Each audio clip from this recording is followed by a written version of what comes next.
Una pregunta. ¿Ah? Una pregunta. ¿Mm?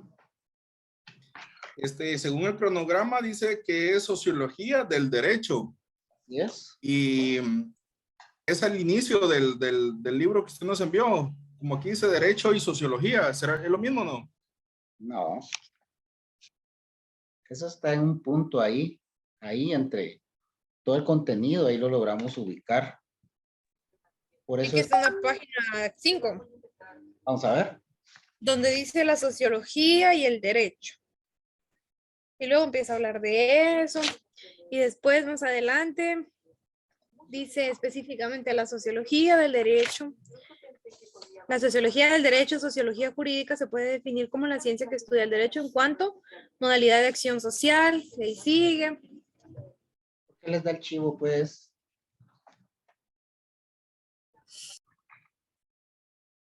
Yo creo que tal vez unos poquitos habían descubierto eso, Florecita.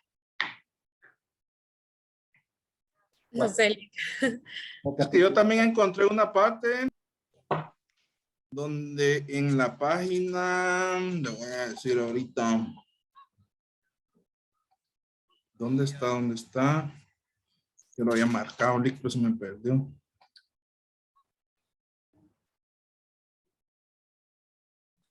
Espérame, la voy a buscar y ahorita le digo. Muy bien.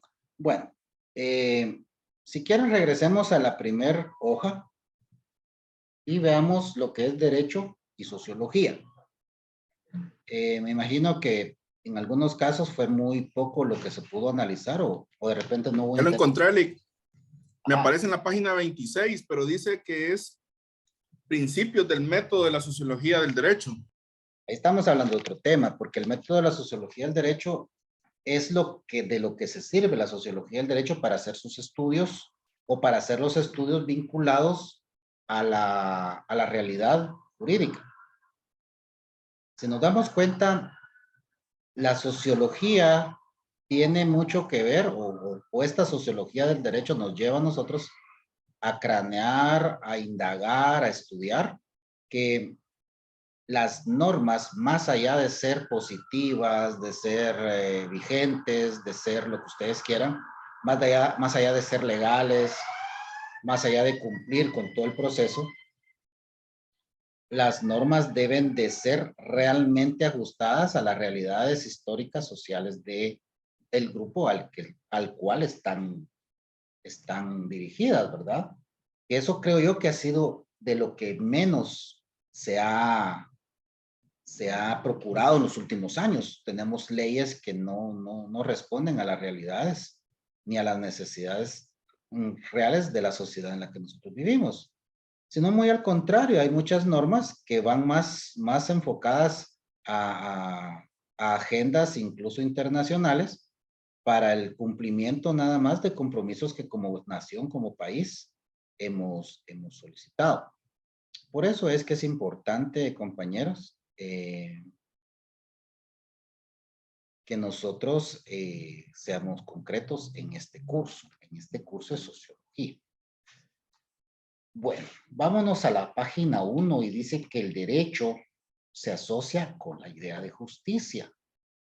De eso ya hemos hablado bastante. La justicia en realidad, para mi muy particular forma de ver las cosas, es una aspiración.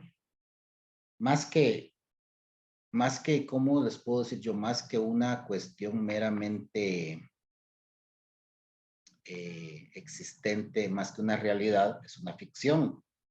Porque si nosotros vamos a hablar de justicia, debemos tener bien en claro que la justicia no necesariamente resulta dándole a todo aquel lo que se merece. Si fuera a darle a todo aquel lo que se merece, resultaría injusto procurar, ¿verdad?, el bienestar de una persona que le ha hecho mal a la sociedad. Y sin embargo, el caso actual del periodista que fue sancionado porque publicó, ¿verdad?, a un menor de edad que había sido apresado y que descuartizaba a las personas que le mandaban descuartizar. Pues yo pienso que es injusto que él se le cobre o a él se le pague una indemnización porque la persona esta lo publicó. ¿Ustedes qué piensan de eso?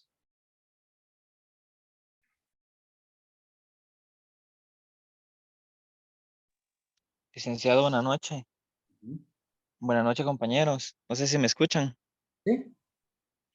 En lo personal, yo pienso que también es demasiado injusto porque esta persona no es ningún angelito, pues, y si bien es cierto que en la ley establece que él no podía publicarlo por el hecho de ser menor de edad, considero que también está siendo vulnerado parte de lo que sería siendo su trabajo de él como comunicador.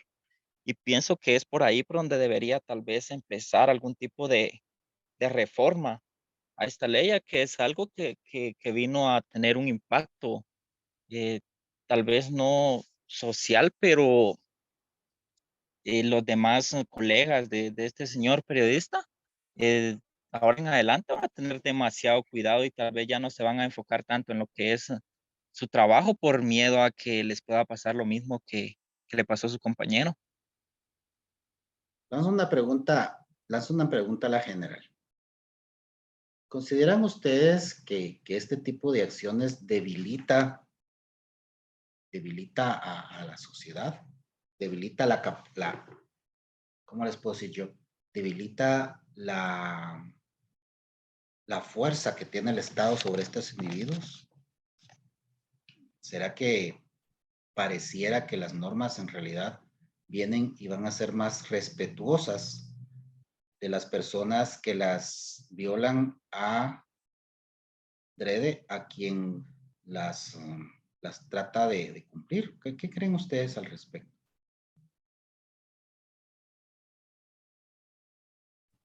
Buenas noches, licenciado. Yo considero que no, que esto hace que el Estado dé una imagen débil ante las personas que ya infringen la ley y ante las que no lo hacen, pero también están dando la misma imagen, ¿verdad? Gracias. ¿Se escucho?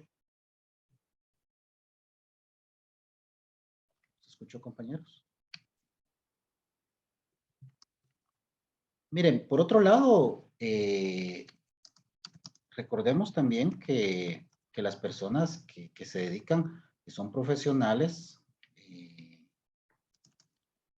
deben de ser totalmente profesionales en cuanto a su función. Y una de las actividades es precisamente saber las obligaciones que tienen. La verdad es que nosotros debemos de respetar y hacer respetar la ley. Entonces, en ese sentido, ustedes como abogados, ustedes que vieran, ¿qué pudieran haber hecho, digamos? Bueno, les voy a colocar la ley. La ley dice que a un menor de edad un menor de edad no se puede exponer porque la ley de protección integral de la niñez y adolescencia indica que los menores de edad, todos los procesos relacionados con menores de edad deben de ser tenidos como casi que como en secreto. ¿Cómo ven ustedes eso? ¿Será que el comunicador debió de haber sido más cuidadoso y cumplir más, acatar mejor la ley? Desde mi particular punto de vista, licenciado, esa ley no es nueva, no se acaba de publicar para que el periodista no haya tenido conocimiento de eso.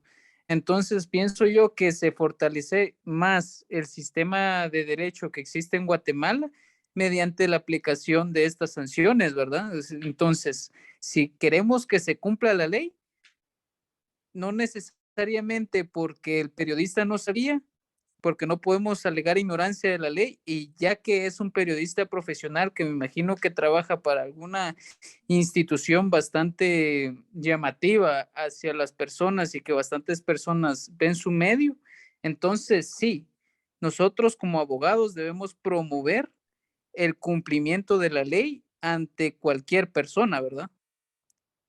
Bien, gracias. ¿Alguien más quiere opinar?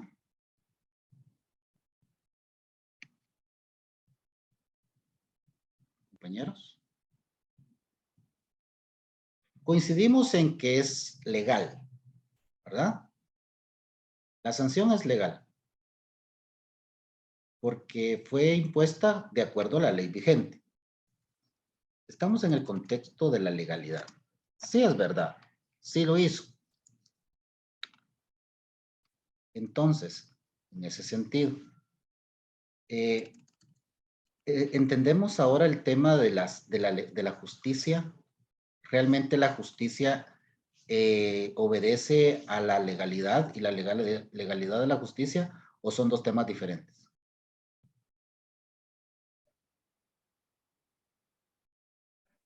Buenas noches, licenciado. Al menos en mi punto de vista, yo creo que el problema aquí no sería más que todo la justicia, sino sería la aplicación o la lectura, el conocimiento que se dé sobre las leyes que tenemos aquí, porque si las leyes establecen qué se puede hacer y qué no, y viene una persona y lo comete, entonces no es problema de la ley, es problema de la persona que lo hace. Bien. Bueno, cerrando este tema, justicia. Entonces la justicia no tiene nada que ver con la legalidad. La justicia al final de cuentas es algo que nosotros tenemos en la mente, pero que muchas veces, en muchos momentos, va a reñir con lo que consideramos legal o al revés.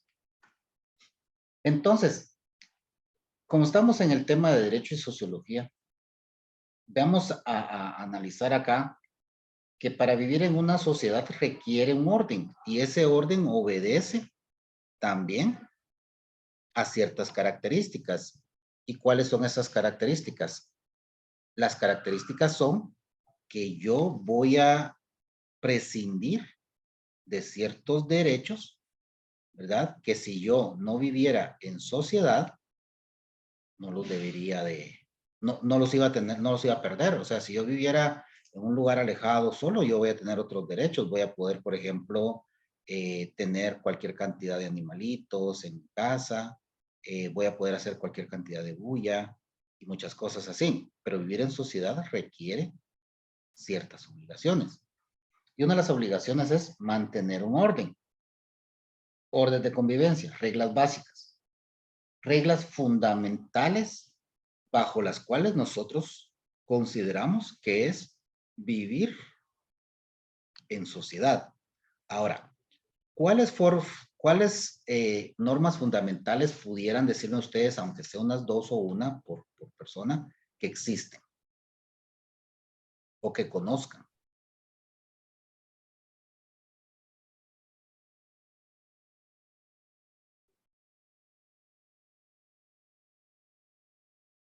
Los escucho. Normas fundamentales de convivencia.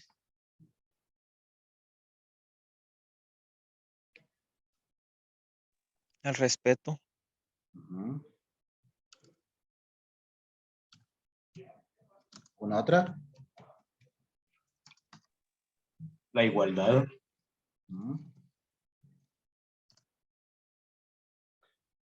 Hagamos un paréntesis. ¿Qué es igualdad, compañeros? ¿Alguien me quiere decir qué es igualdad? Tener los mismos derechos, Lick. Uh-huh. Los mismos derechos. ¿Será posible que haya igualdad en una sociedad?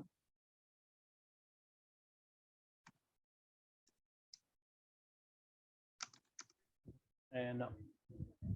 ¿Qué? Debería de existir, pero no para todos hay igualdad. ¿Y a qué obedece que no para todos hay igualdad? Tal vez viéndolo desde el punto económico, Lick. Uh-huh. También tiene que ver la cultura. Muy bien. ¿Otra cosa?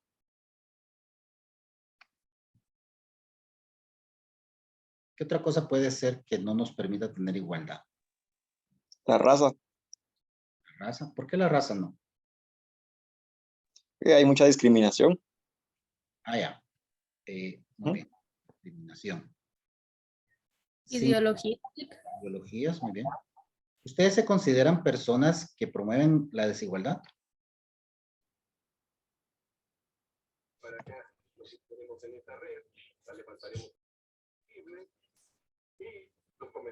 No, Lick. ¿Será que no En lo, son?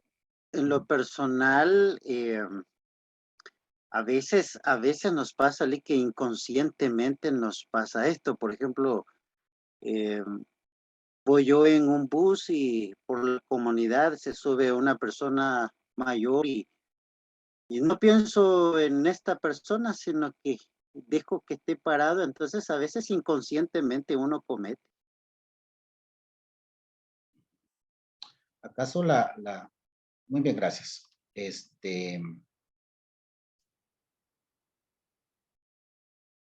Pensemos, ¿a qué se refiere cuando la ley dice igualdad? O cuando la sociedad dice en una norma, queremos igualdad. Si nosotros, ¿verdad? Generamos ingresos, generamos al fisco impuestos, generamos nuestro 12% de IVA y generamos, si somos más, tenemos muchos ingresos, generamos el otro porcentaje de impuestos sobre la renta. Es entonces correcto que una persona que no genere se le distribuya esa parte que nosotros generamos para el país. ¿Es correcto?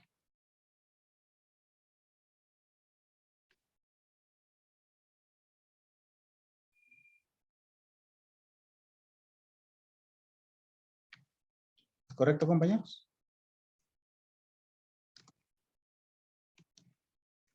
Escucho.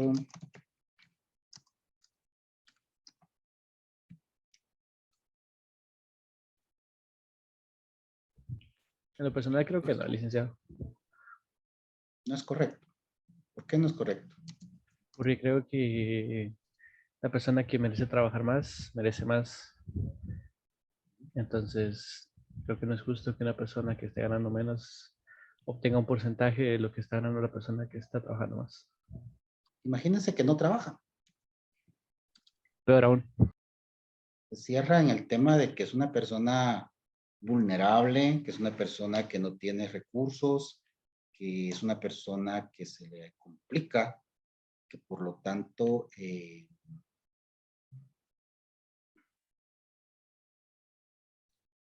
necesita el apoyo del Estado, el apoyo social. Es correcto, es justo, eso es el bien para todos, ese es el bien común.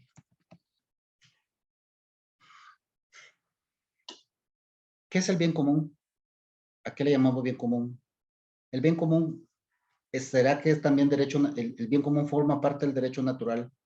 ¿A qué le llamamos nosotros derecho natural, compañeros? Si ustedes quieren, busquen en internet por ahí y me explican lo que ustedes ven y si ustedes coinciden o no coinciden con eso. Ustedes tienen el documento que yo les mandé. Busquen alternativas. La característica del estudiante debe de ser que debe investigar, debe indagar, debe preguntarse y debe preguntar también. ¿Es verdad lo que a mí me están diciendo? ¿O acaso es criterio del docente?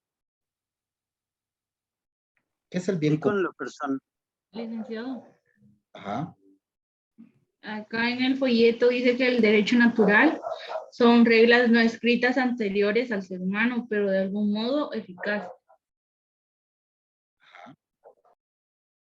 Y esas... Al derecho, disculpe, Lick, al derecho natural yo entiendo el derecho a la vida, el derecho a una vivienda, derecho a salud, a educación, que prácticamente trae el ser humano cuando viene a la tierra.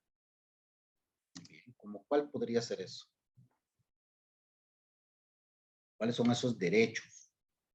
¿Cuáles son esos derechos no escritos? Esos que están en la mente del hombre. Los que tenemos por el simple hecho de ser personas.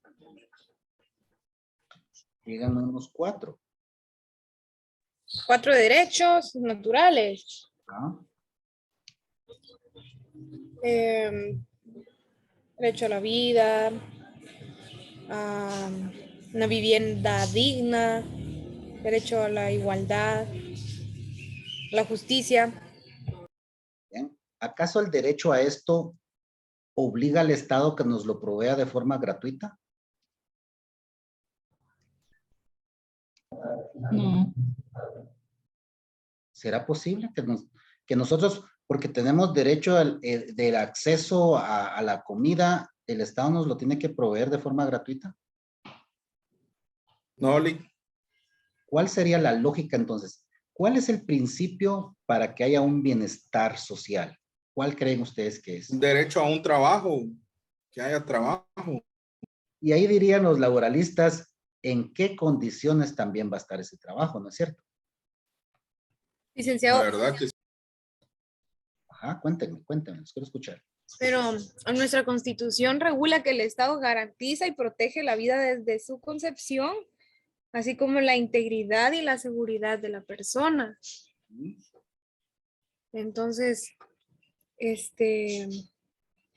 yo considero que el Estado sí no está pidiendo algo a cambio. Usted mencionó eso. Se me olvidó. Usted mencionó algo sobre eso. Cuéntame. Es que usted hizo una pregunta sobre eso, pero no me recuerdo muy bien. Por eso estaba mencionando el artículo. ¿Será que el Estado tiene la obligación de proveer vivienda gratuita a los ciudadanos? Ah, ya. Viviendas para las personas. Gratuitas. Lo que pasa es que hay una tendencia de muchas personas a decir, bueno, yo no tengo comida, entonces el Estado me tiene que dar comida, porque la Constitución dice que me tiene que dar de comer, porque me garantiza mi alimento. El Estado debe, miren, pues tenemos que estar en el contexto siguiente. Nosotros somos el Estado. ¿Quiénes son el Estado? Nosotros. ¿Quiénes conforman el Estado? La sociedad. ¿Quiénes crearon al Estado? La sociedad. ¿Quiénes crearon la ley? La sociedad. ¿A quién sirve la ley? A la sociedad. ¿A quién sirve el Estado? A la sociedad. ¿Cuál es el objetivo del Estado? El objetivo del Estado es proveer el bien común. ¿A qué le llamamos bien común? ¿Qué debe ser entendido como bien común?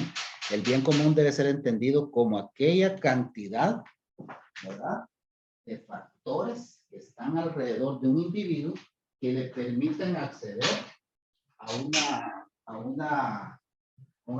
calidad de vida en buenas condiciones, una calidad de vida pues, que le genere a esta persona el desarrollo integral. Ahora, ¿qué es el desarrollo integral? ¿Quién me puede explicar con sus propias palabras qué entiende por desarrollo integral?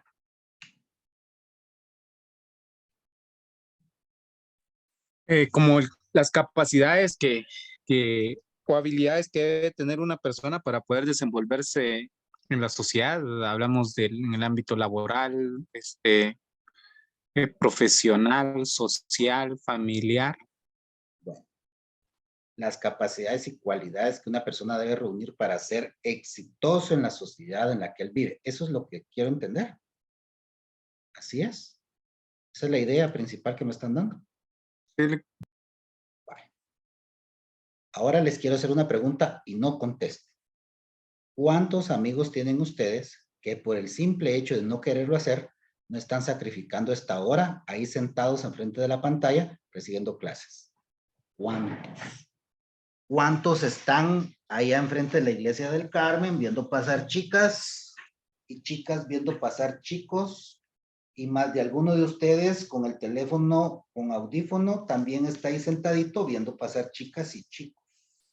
Porque como la virtualidad permite, ¿verdad? El asunto es el siguiente. Más allá de que se nos provea de una serie de cosas, que no se nos olvide, compañeros, que el Estado, o sea, nosotros, la obligación principal que tenemos para nuestros congéneres es colocar frente de cada uno de ellos cada una de las instancias necesarias para que la persona vaya y se desarrolle. El compromiso no es estatal, el compromiso es familiar y es individual. Debemos nosotros procurar el desarrollo de nuestra familia y a través del desarrollo de nuestra familia, el desarrollo social. Pero últimamente se ha tergiversado de tal forma las cosas que pareciera que quisiera mucha gente.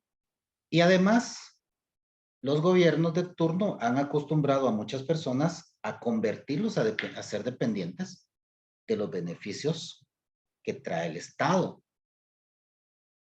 fíjense que dice acá, la creencia de una ley universal superior y anterior a la ley positiva es una constante en el cristianismo y encuentra su formulación en Santo Tomás de Aquino, representante junto a San Agustín de la escolástica, quien afirma la existencia de una ley natural llamada así, por cuanto que lo que manda o prohíbe es en razón de su naturaleza del hombre, y el hombre la conoce por las horas fuerzas de la razón. El derecho a comer, el derecho a una vestimenta, el derecho a una familia, el derecho a poseer terrenos, el derecho a construir una casa en donde a uno le guste, el derecho a caminar. Nosotros tenemos derecho a caminar. Por eso es que esto la migración es un derecho humano. El universo, el mundo se pobló a consecuencia de la migración. Ninguna raza nació y creció y se desarrolló en un lugar en específico. Hay evidencia de grandes migraciones. América, los nativos americanos son una gran muestra de la migración que existió hace saber qué cantidad de años. Y también las sociedades actuales, las repúblicas actuales, sobre todo hispanoamericanas, somos consecuencia de migraciones. Y el hombre sigue migrando. Porque el hombre, ¿por qué migra el hombre? Cuéntenme ustedes, de repente se quieren ir para Estados Unidos, pero no tienen para el coyote. ¿Por qué migra el hombre? Cuéntenme. Buscando una posibilidad mejor. Ajá. Mejorar para la familia. ¿Por qué más pueden migrar? Una mejor calidad de vida, Lick. ¿Qué más? ¿Por qué más? Hay que ahorrar para el coyote. Exacto. Deseo para superar. Ajá, muy bien. Falta de oportunidades y salarios dignos. Muy bien, ¿qué más? ¿Por qué migra el hombre? Se acabó la cuerda. Hay personas también que se van huyendo de situaciones, no sé, de violencia o algo así. Excelente, muy bien. ¿Qué migra el hombre? Por violencia, por temor, por falta de oportunidades, por ambición. Por pobreza. Muy bien.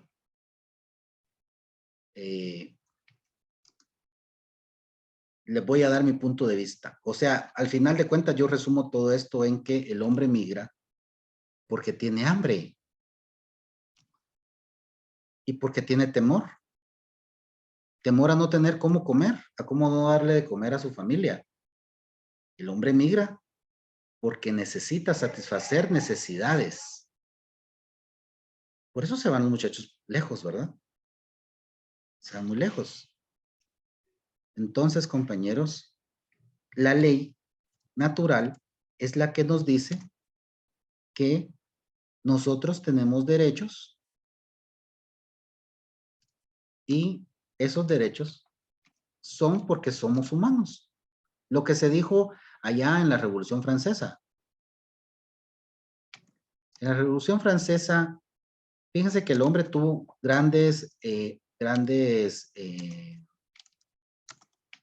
momentos. Ha tenido grandes momentos.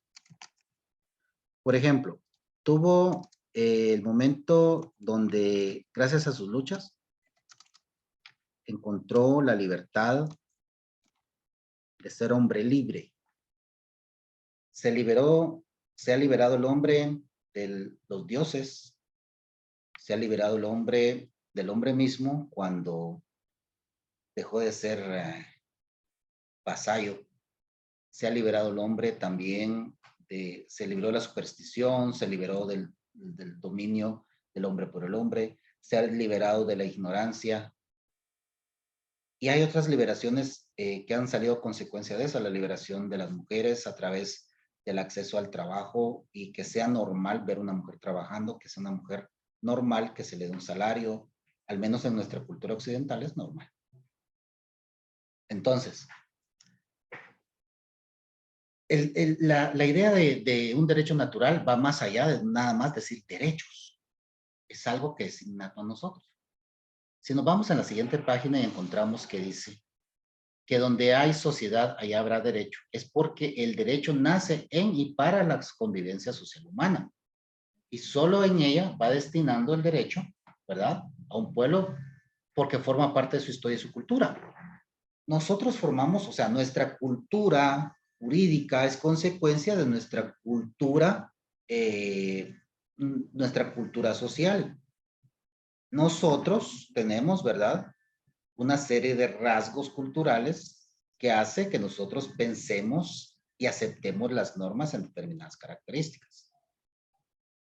Es más, se nos está tratando de aculturizarnos de forma diferente para dejar incluso de tener leyes que permitan el machismo. Si ustedes son curiosos, van a encontrar que en el Código Civil se quitaron todo lo relativo a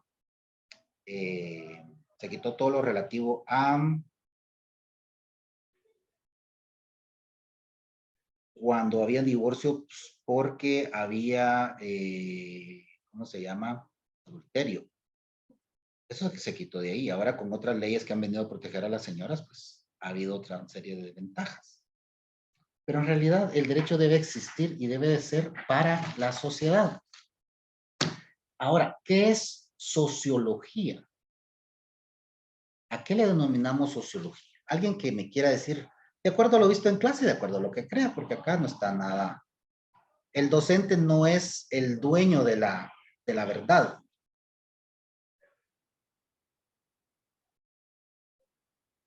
¿Qué es la sociología? Busquémoslo. Pues la sociología tiene que ver con el estudio de las sociedades humanas. Podemos hablar también de fenómenos religiosos, económicos, entre otras cosas. Cuando hablamos nosotros de un estudio, ¿verdad? ¿A qué nos referimos? ¿Qué es lo que estudia la sociología? O sea, veamos el segundo párrafo de donde dice el subtítulo sociología. ¿Qué dice ahí? Dice que estudia los conflictos sociales. Ah, muy bien. ¿Será posible que a través de un conflicto social surjan leyes? ¿Ustedes han visto eso en la sociedad actual guatemalteca? Sí. ¿Cuáles?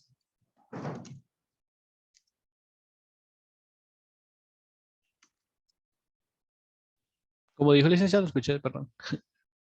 ¿Hay leyes que hayan surgido como consecuencia de un conflicto en la sociedad guatemalteca?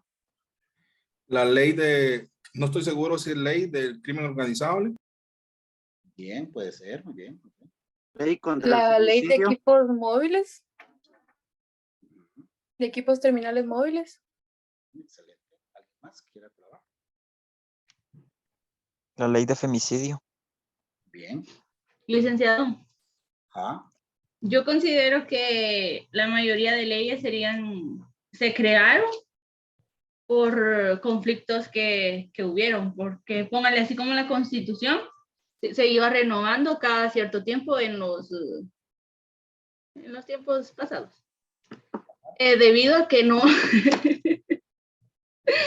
debido a que no había una, o como le digo, como un mandato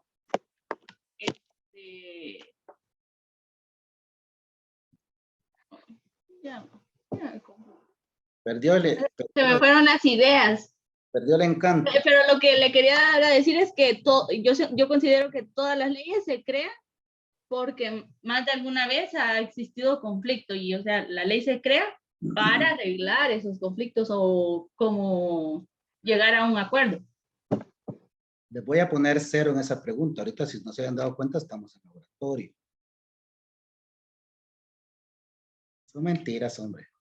Son mentiras. Pero imagínense un laboratorio, puede ser así como este, ¿no? ¿O no? ¿O será que no? ¿Ustedes qué dicen?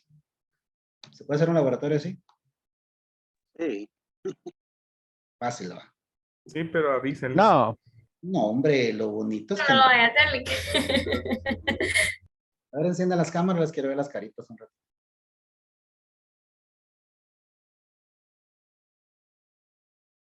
Bueno, escuchen. Las leyes que actualmente surgieron como consecuencias de conflictos en Guatemala, nosotros tenemos constancia de eso, es la ley de los consejos de desarrollo la ley de inversión social, todas aquellas leyes que surgieron como consecuencia de los tratados de paz. Otra vez que les vuelvan a preguntar que si en Guatemala hay leyes que hayan surgido como consecuencia de un conflicto social, sí, todas aquellas que tenemos que nacieron a raíz de los acuerdos de paz que se firmaron al final del conflicto armado interno. Una de ellas es la ley de los consejos de desarrollo, que es una herramienta eficaz, es una herramienta importante para poderle dar poder y para poderle dar capacidad de decisión a la gente. Lamentablemente, esta ley se ha prostituido de tal manera que ahora los consejos de desarrollo, los integrantes de los consejos de desarrollo se han convertido en parte del mismo sistema de corrupción. Esos son dos lenes más, pues, pero eso sucede porque nosotros, compañeros, como sociedad, tenemos el problema que nuestra corrupción es social. Nuestra corrupción está impregnada en la médula de nuestra sociedad. Nosotros, digámoslo así, por naturaleza, tenemos una tendencia a la corrupción. ¿Cómo podemos cambiar eso? Creando más y mejores sistemas, ¿verdad?, de conciencia social, no de probidad. Hoy por hoy la Contraloría General de Cuentas anda haciendo cualquier cantidad de cuestiones para exigirnos que cumplamos. Fíjense que ahora últimamente quienes están en las instituciones se echó a andar una cuestión que se llama SINASIG, Sistema Nacional de, no me acuerdo cuáles son los gubernamental. El asunto es que ahora a los mismos empleados, a los mismos funcionarios, son a los que la Contraloría va a rastrear, que son quienes tienen el error a la hora del cumplimiento de las obligaciones. Apaguen sus cámaras, yo sé que es incómodo. Entonces, la sociología o los conflictos sociales sí efectivamente se crean normas. ¿Por qué? Porque esa es la lógica. Una norma se crea como consecuencia de que hay un conflicto. ¿Cuáles son los orígenes de la sociología? Conversábamos que recientemente se comenzó a hablar de sociología, sin embargo, ya la sociología era parte del pensamiento por lo menos 5 siglos antes de Cristo. Fíjense que, por ejemplo, Platón en la obra La República o las leyes reflexiona inclusive pensando en modelos sociales. También nos damos cuenta que durante el Renacimiento, Maquiavelo, que fue uno de los teóricos más influyentes del pensamiento político y social, define una perspectiva moderna, del concepto de reestructuración social y estudia el constante conflicto político con base social. El mismo derecho laboral es una consecuencia del conflicto entre los miembros de una sociedad. Si alguna vez les preguntan a ustedes, ¿cuál es la norma que trata de compensar los conflictos sociales? El derecho laboral. A través del derecho laboral se trata de compensar todas aquellas situaciones, circunstancias que se dan en una sociedad. Sobre todo, como bien dijo el compañero, en aquellos conflictos económicos. Esa raíz a partir, mire pues, regresemos. A través de el contrato social de Rousseau, nosotros comenzamos a encontrarnos ya con un pensamiento de la sociología actual, que va a ser desarrollada más adelante por Tocqueville. La Revolución Francesa es punto de quiebre en muchas cuestiones y sin duda algunas es un punto de quiebre entre lo que era la idea de la sociedad antes de la caída del rey Luis y posteriormente con la entrada de la República Francesa. Ahora bien, vámonos al derecho y la sociología. Estábamos viendo la sociología y el derecho, ¿verdad? O sea, desde el punto de vista, ¿qué es la sociología y el derecho? Ahora, el derecho y la sociología tienen mucha vinculación, puesto que la sociología es una ciencia que se ocupa de las sociedades humanas. Estudia el origen, existencia, desenvolvimiento, relaciones con otros miembros individuales y organizaciones humanas. Entonces me dirán ustedes, ¿cómo es eso que una sociedad se relaciona con un individuo? Un ejemplo que ustedes tengan ahí a la mano. ¿Cómo se relaciona una sociedad con un solo individuo?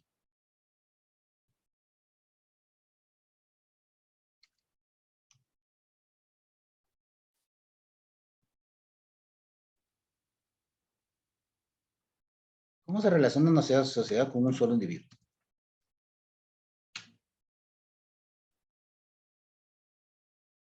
¿Los escucho?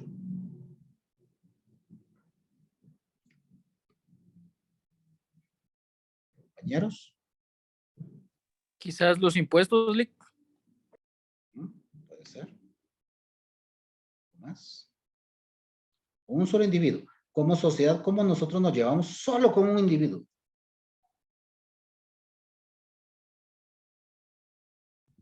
Tal vez con el documento de identificación, licenciado.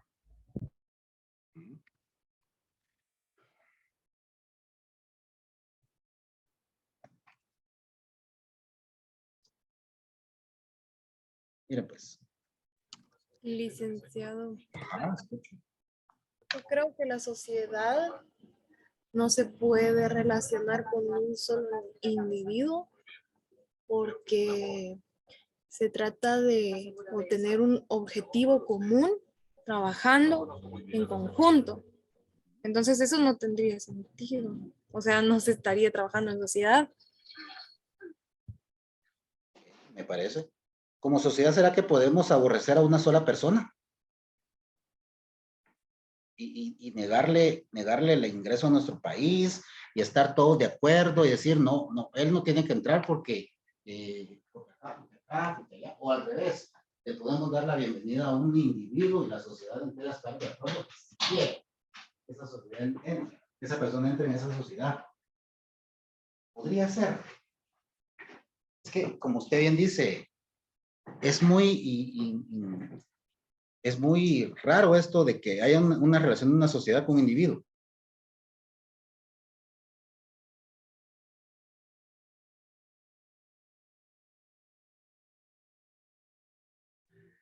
Mira, pues para las personas que son católicas, cuando vino, por ejemplo, el Papa Juan Pablo II a Guatemala, había una gran algarabía y la mayoría de personas estaban contentas. Eso es cuando una sociedad se lleva solo con un individuo. El reconocimiento que tienen, por ejemplo, los reyes, en los lugares donde hay rey, donde la gente se siente identificada con esa figura antigua, ya un poco obsoleta, desgastada, pero que hay lugares en Europa, sobre todo, donde hay mucho respeto por los reyes, por las reinas, por los príncipes, por los duques, en donde el rey es un símbolo de grandeza, un símbolo de antigüedad, de estirpes. Esa es la relación que puede hacer la sociedad con un solo individuo. Cuando se elige un presidente, la sociedad puede tener una muy buena o muy mala relación con ese individuo. Estamos ahí, en sintonía, si no me dicen. Sí, licenciado. Bueno, entonces vamos y como el hombre no puede ser un individuo que viva aislado, el derecho nos ayuda para regular las conductas humanas y vamos viendo el análisis y el cambio que estas conductas humanas van teniendo a través de la historia. La pena de muerte, ¿cuál será el objetivo de la pena de muerte?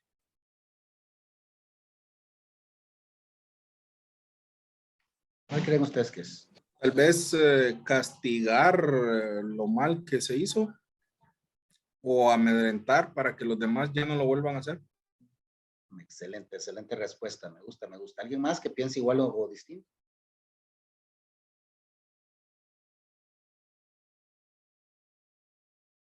Por favor, los escucho. Aquí nadie se equivoca. Todos acertamos. Cuéntenme.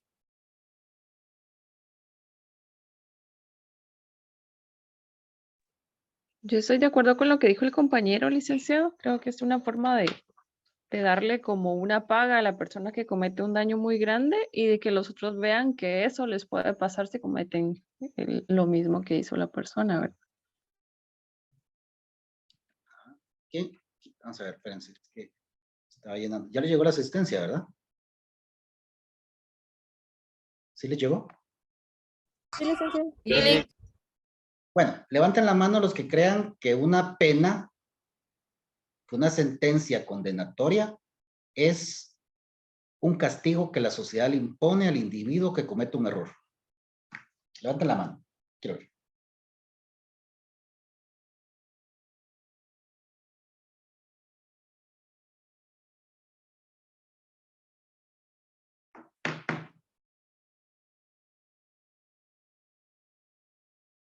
Solo 4.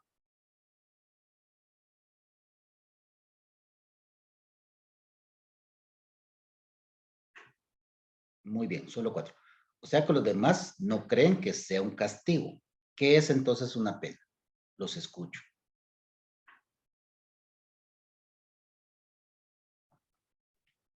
Licenciado, yo creo que es un castigo, sí, pero no sobre un error, sino sobre una conducta ilícita, que no es lo mismo. Ajá. Bien, ¿alguien más? Escucho. Sí, estoy de acuerdo con el compañero. No es sobre un error, sino sobre un delito establecido en la ley. La gente no comete errores y a consecuencia de eso no hay, o sea, los delitos no son. Podría ser también una sanción. Sí, exacto. El error sería cometer una conducta ilícita. Ah, bien, les escucho. Por favor, síganme comentando. Quiero saber. Lick, yo quiero comentar algo, no con la intención de ir en contra de la opinión de los compañeros, pero el ser humano comete errores y esos errores son sancionados por la ley. ¿Y quién es el que establece la ley? Pues a través de la necesidad que ha habido en la sociedad. Y un ejemplo de un error podría ser de que, bueno, así lo veo yo, voy manejando y me entra una llamada y en vez de cruzar, quiero cruzar y después me di cuenta de que había pasado y me detuve repentinamente y entonces considero que podría ser un error mío al no ir concentrado en lo que estoy haciendo. Ajá. ¿Alguien quiere opinar al respecto? Yo soy licenciado que pienso que si, por ejemplo, uno contesta una llamada cuando va conduciendo, no es un error, sino es una acción ilícita que está regulada como un delito. Entonces no creo que sea un error. Bien, ¿alguien más quiere escuchar?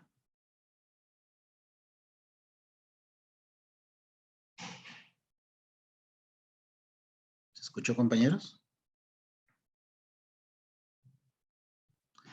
Error e ilicitud. ¿Cuál es la diferencia?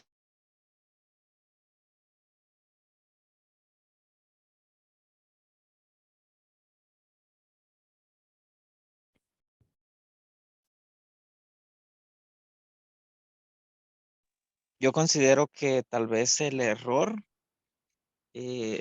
puede ser cuando nosotros creemos que tenemos la razón al realizar cierta conducta. Una persona parqueada abajo de la Torre del Reformador. Se encuentra parqueada ahí de la ciudad de Guatemala.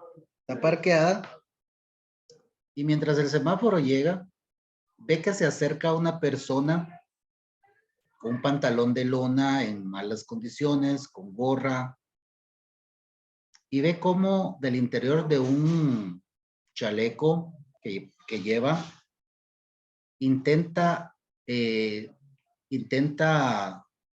sacar algún artefacto. Está sentado en su vehículo, el portaarma, y al ver que se acerca corriendo y que está intentando sacarse algo de la parte de las costillas, se asusta, desenfunda el arma y le acerta 3 impactos en el pecho y le da muerte. Cuando llegan todos, se percatan que el señor lo que hacía en ese lugar era limpiar vidrios. Era una persona de condiciones económicas muy complicadas. Y él lo que quería hacer en ese momento era, venía del otro semáforo que ya estaba en verde y venía corriendo porque él tenía la intención de limpiarle el parabrisas con un paño verde que cortaba en la bolsa interna de su chaleco para que el señor le regalara un quetzal. ¿Es homicidio? ¿Es asesinato? ¿Es un error? ¿Es una falta? ¿Qué es eso? Cuéntenme. ¿Qué es eso? Licenciado, en mi opinión, considero que tal vez se pudiera dar el error al analizar la conducta que pueda ser típica de este señor que limpiaba vidrios, catalogada como un riesgo. Por ejemplo, suponemos, venía corriendo, se mete la mano al interior de su chaleco. Tal vez la otra persona pensó que se podría tratar de un ataque armado en contra de él y ejecutó esta acción al final porque existió sobre él un miedo, digamos, o sea, un miedo irresistible, por así decirlo, donde él pensó que lo podría atacar y dijo antes de que me mate, mejor lo mato, considero. Ese es un error en persona.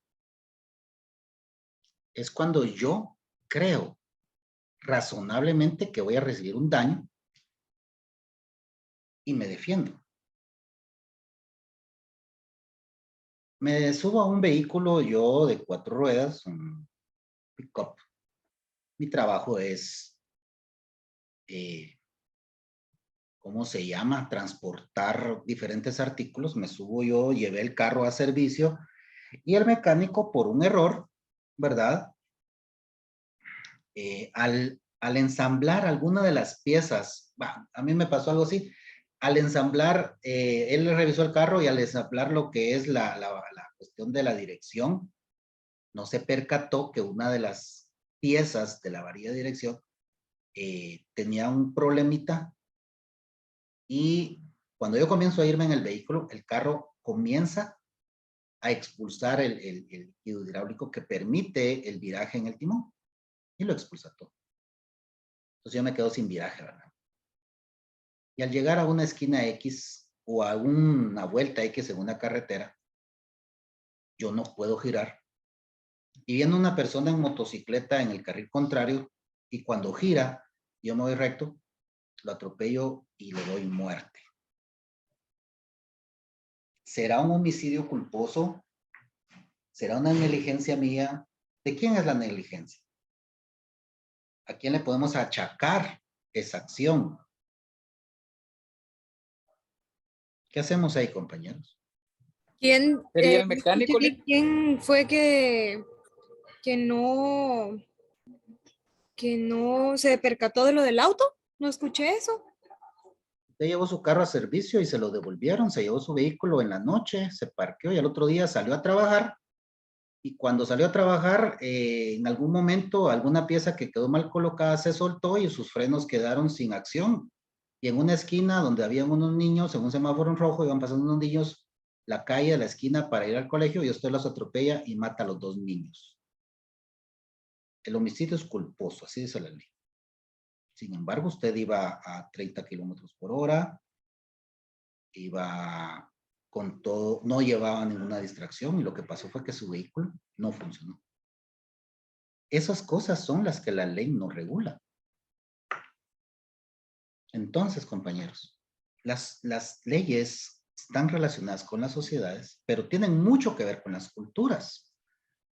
Y en ese sentido hay leyes como, por ejemplo, la ley esta que no permite que que se estén ostentando armas, se hizo porque había gente que les resultaba incómodo ver armas de fuego. Y entonces crearon una ley para evitar que las personas portaran armas de fuego que se fueran vistas. A mí en lo particular no me preocupa un arma de fuego. Porque es más, a mí me gustan. Y verlas, o sea, yo compraría un arma, un revólver con cachas chapadas en algo, con la V de mi apellido, con una R. Porque me gustaría que la gente la viera, ¿verdad? Si es un revólver, la cacha, y si es pues un arma automática, pues más con razón. Me gustaría, por ejemplo, he visto unas cromadas muy bonitas. Porque para mí el objeto del arma no es para ofender a nadie. El objeto del arma, en el caso muy particular mío, es por un mero gusto. Yo no considero tener enemigos. Entonces, hay leyes que muchas veces son más criterio y cumplimiento de obligaciones externas que tiene el país a realmente conflictos sociales. El derecho es la norma de la vida social, pero la sociedad misma es, en gran parte, un hecho espiritual, dice el documento que les di. Porque al final el concepto de sociedad lo tenemos nosotros porque nosotros nos sentimos pertenecientes a X o Y sociedad.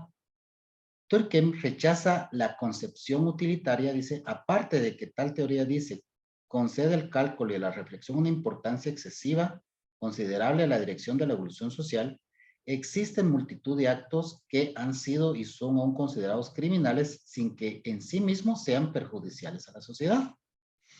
Hasta hace poco salieron el tema del abuso sobre los animalitos, y eso es algo criminal. Una persona que es perversa con un animal lo podría hacer con un hombre, con un niño.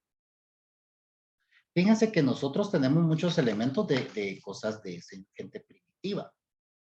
Fíjense que, por ejemplo, en el año 1898, Durkheim decía, la vida social se define como una hiperespiritualidad.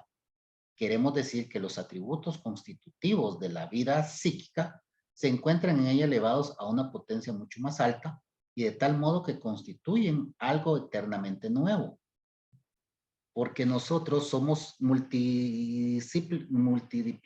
somos múltiples pensamientos, múltiples universos, somos múltiples formas de ideas. Cada familia tiene su propia ver las cosas y dentro de cada familia siempre hay un elemento de la familia que no se acopla a su propia familia.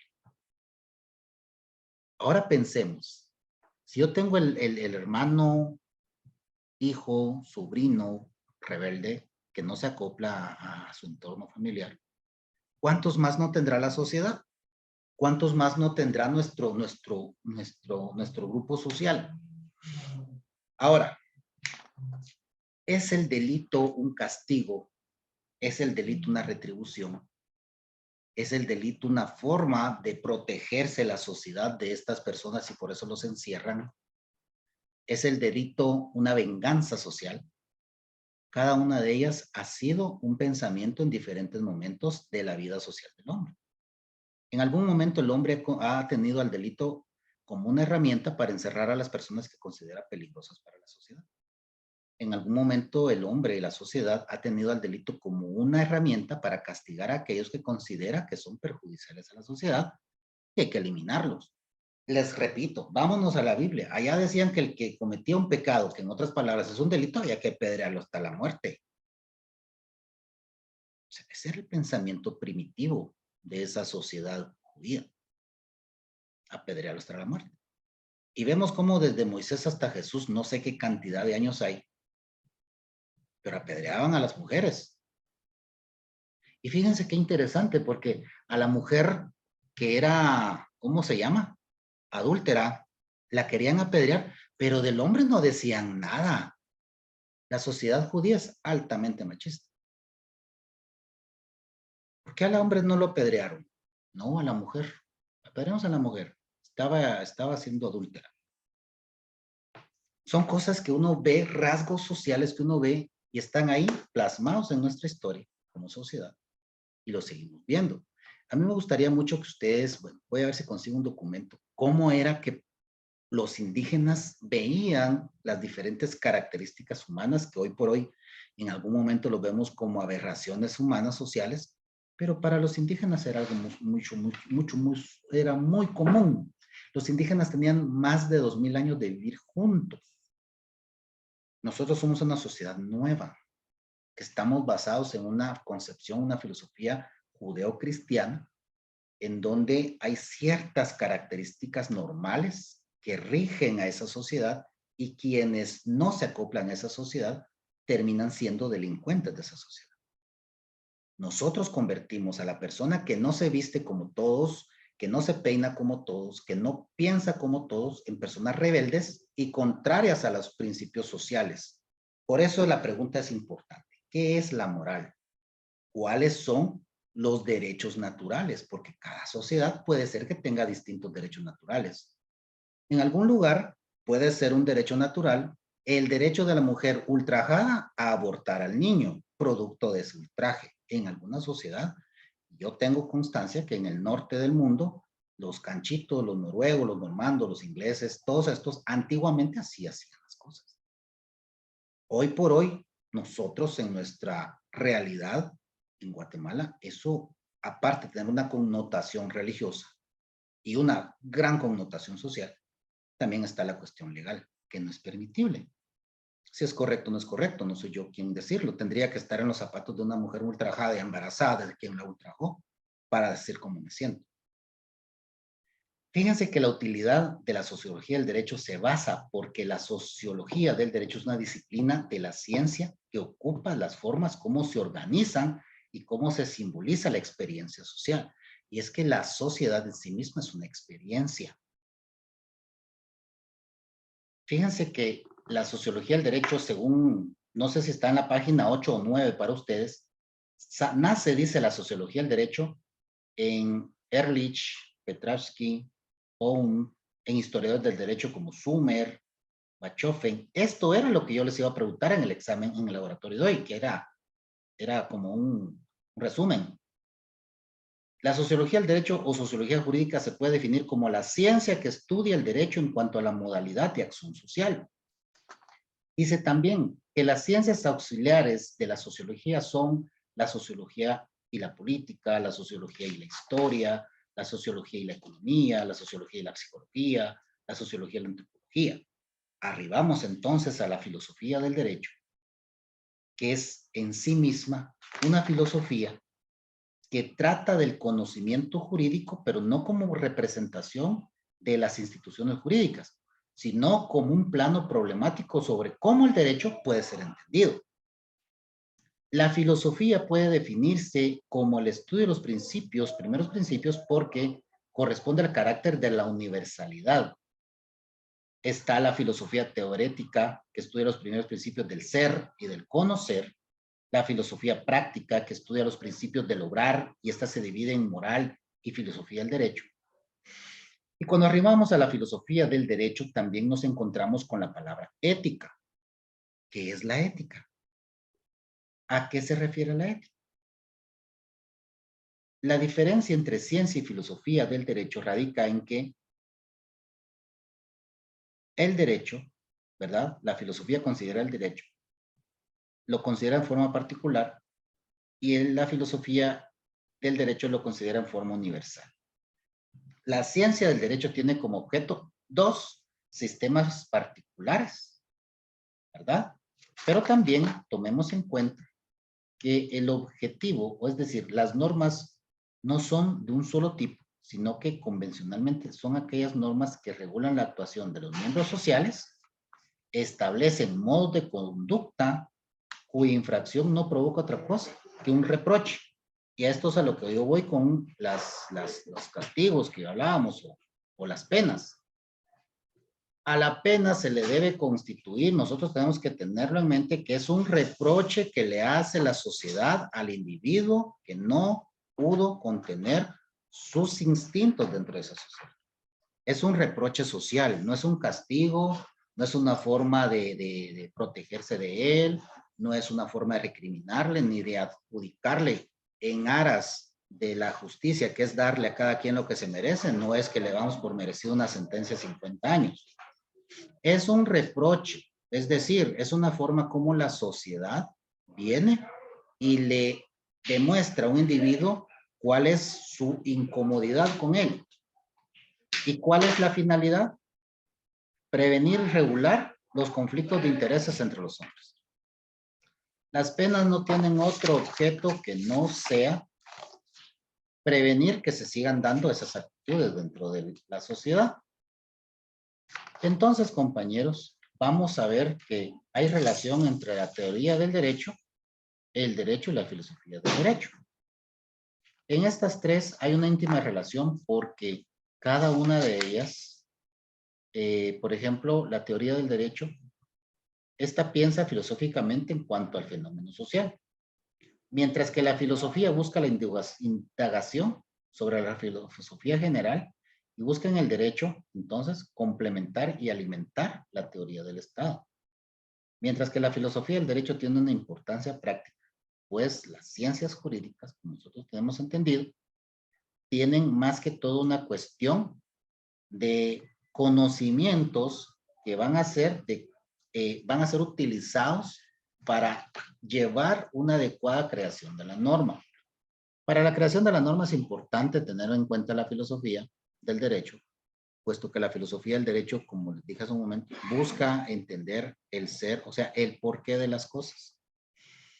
No podemos echar a andar una norma solo porque socialmente es bueno, ¿verdad? O sea, hay muchas niñas que están teniendo intimidad a partir de los 15 años, entonces creamos una ley en donde es prohibido estar embarazante de los 15 años. Y el hombre que tenga relaciones con una menor, que sea menor, pero ¿cómo les explico? El hombre que tenga relaciones con una muchachita de entre 15 y 18 años que esté o que geste o que quede embarazada, como se dice comúnmente, se le acusará de violador. ¿Saben qué es lo chistoso? Que si yo cumplo años el 14 de febrero, ¿verdad? Si yo cumplo años el 14 de febrero y soy una chica de 17 años y ese día decido yo, ¿verdad? Manifestarle mi amor a mi novio, que él tiene un año más que yo, que tiene 18 años, y ese día yo vengo y le quiero demostrar que lo amo y todo, y entonces me voy con él y le demuestro el amor a través de tener relaciones íntimas. Y ese día, el 14 de febrero, yo gesto una vida. Esa es una violación ante la ley. 14 de febrero. 15, yo cumplo años, pero como no se distingue cuándo quedó embarazada la persona, ya no es violación. Ya dejó de ser niña automáticamente. Cumplió años y le llegó la madurez. Esas son las leyes que no buscan una cuestión filosófica, sino solo un mero cumplimiento de compromisos estatales que el gobierno tiene o el Estado. La filosofía del derecho nos ayuda a eso, a buscar, a indagar las razones por las cuales nosotros vamos a crear una norma y para qué vamos a crear una norma. Bueno, dicho esto, compañeros, siendo las 7:29, creo que ya le va a tocar la clase al licenciado Posadas. Dejémoslo hasta acá. El día jueves yo les voy a trasladar con base en lo que hemos visto hasta el día de hoy. Creo que de la sociedad, ¿cuánto vimos? ¿Vimos mucho o vimos poco?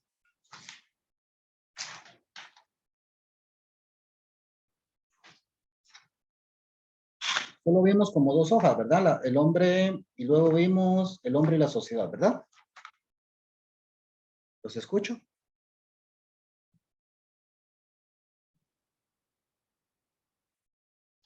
Bueno, entonces yo les voy a trasladar. Me parecen un montón de páginas, ¿viste? A ver. Les voy a trasladar cuáles son los temas que vamos a evaluar para el día jueves y la evaluación va a consistir en realizar diferentes actividades, algunos mapas conceptuales, unos flujogramas o unos mapas mentales o algo así, para que ustedes, más que un laboratorio, es un ejercicio para que vayamos armando todo lo que nos va a servir para el examen de unidad, el examen de la primera parte de este semestre, el primer examen parcial. Disculpe. ¿Ese día nos tenemos que conectar aquí a Zoom o solamente lo va a enviar por Classroom? Yo no hago eso. No adolezco de ese problema. No, yo les envío el cuento y ustedes lo van a trabajar y en su momento me van a mandar el informe. Si se diera el caso, es posible que tengamos clases de 7:30 a 8 y luego 1 hora para que ustedes hagan su tarea. Y si no, si yo lo considero que es muy extenso o algo así, pues vamos a dejar el tiempo completo. ¿Entendido? Que pasen la mejor de la noche. Es un gusto. Gracias, buenas noches.